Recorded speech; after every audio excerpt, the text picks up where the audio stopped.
Megastar Chiranjeevi సినీ ప్రస్థానంలో ఠాగూర్ సినిమాకు ఒక ప్రత్యేక స్థానం ఉంది. వివి వినాయక్ దర్శకత్వంలో మణిశర్మ సంగీత సారథ్యంలో రూపొందిన ఈ చిత్రం బాక్సాఫీస్ వద్ద రికార్డులను తిరగరాయడమే కాకుండా మ్యూజికల్ గా కూడా బ్లాక్ బస్టర్ విజయాన్ని అందుకుంది. 2002లో తమిళంలో విజయకాంత్ హీరోగా వచ్చిన రమణ చిత్రానికి ఇది రీమేక్ అయినప్పటికీ తెలుగు నేటివిటీకి తగినట్లుగా చేసిన మార్పులు ఈ సినిమాను మరో స్థాయికి తీసుకెళ్లాయి.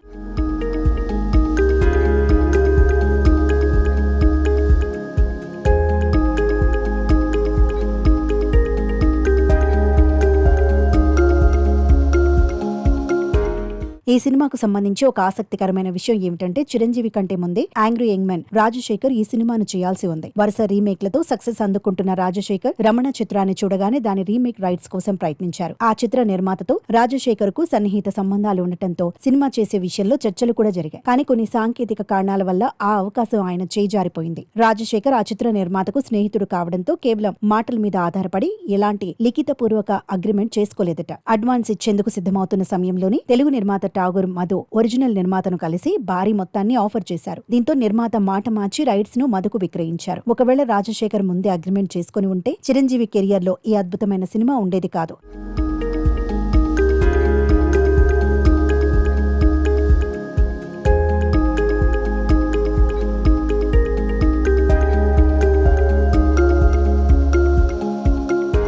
తమిళ్లో వచ్చిన రమణ కంటే కూడా తెలుగులో ఠాగూర్ భారీ వసూళ్లను రాబట్టింది. రికార్డుల పరంగా అప్పట్లో ఈ సినిమా సంచలనం సృష్టించింది. ముఖ్యంగా ఈ చిత్రంలోని నేను సైతం పాటకు జాతీయ అవార్డు రావడం విశేషం. రాజశేఖర్ ఈ సినిమా చేసి ఉంటే ఆయన కెరియర్ కు మంచి ప్లస్ అయ్యేదేమో కానీ చిరంజీవి స్థాయిలో వసూళ్లు వచ్చేవి కావని విశ్లేషకుల అభిప్రాయం. ఏదేమైనా రాజశేఖర్ తన కెరియర్ లో ఒక అద్భుతమైన కథను కోల్పారు. ఠాగూర్ సినిమా చిరంజీవికి కేవలం కమర్షియల్ హిట్ మాత్రమే కాకుండా సామాజికంగా గొప్ప పేరును తెచ్చిపెట్టింది. లంచగొండితనంపై పోరాడే పాత్రలో ఆయన నటన ప్రేక్షకులను మెప్పించింది. చిరంజీవి రాజకీయాల్లో రాకముందు ఈ సినిమా ఆయనకు కావాల్సిన ప్రజాదరణను మైలేజ్ ను అందించింది. చివరకు ఈ సినిమాలోని నేను సైతం పాటను ఆయన తన రాజకీయ ప్రచారాల్లో కూడా వాడుకోవడం గమనార్హం.